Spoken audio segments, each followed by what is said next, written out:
Hello, and welcome to CommonSensePolitics.tv. Freedom of speech protects content, not conduct. Too many people believe they are allowed, by law, to protest at political rallies. They are not. Martin Luther King was arrested 30 times in his life. Not for violence, but for civil disobedience. The people who participated in the sit-ins, in the 1960s were arrested also, and for the same reason. Here is a common sense video explaining, in simple terms, why freedom of speech is imperative to a free society. Why should we care about free speech?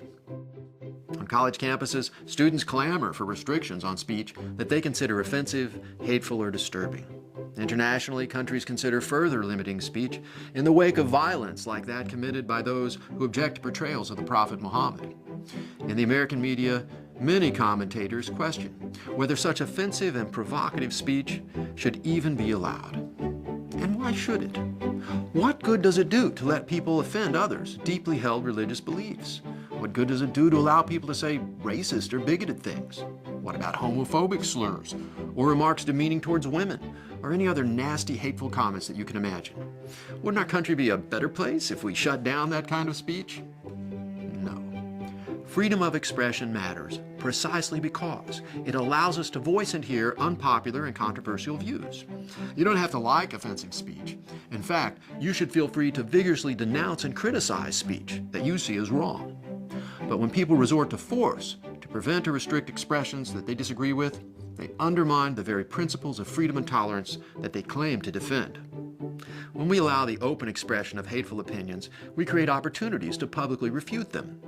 The U.S. Supreme Court has upheld the right of neo-Nazis to march through Jewish neighborhoods while expressing acutely offensive and distressing views. But when such ugly demonstrations have taken place, much larger counter-demonstrations have arisen in opposition. The result?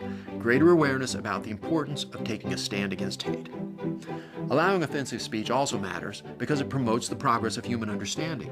Some expressions, once widely denounced as offensive or even dangerous, have won vindication and become received truth.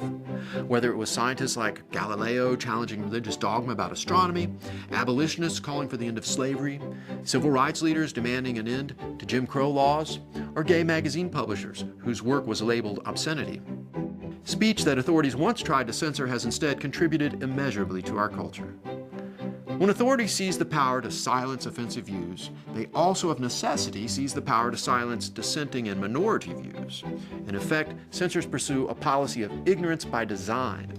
That's why smart societies respect freedom of expression, even when, especially when, it causes discomfort and offense.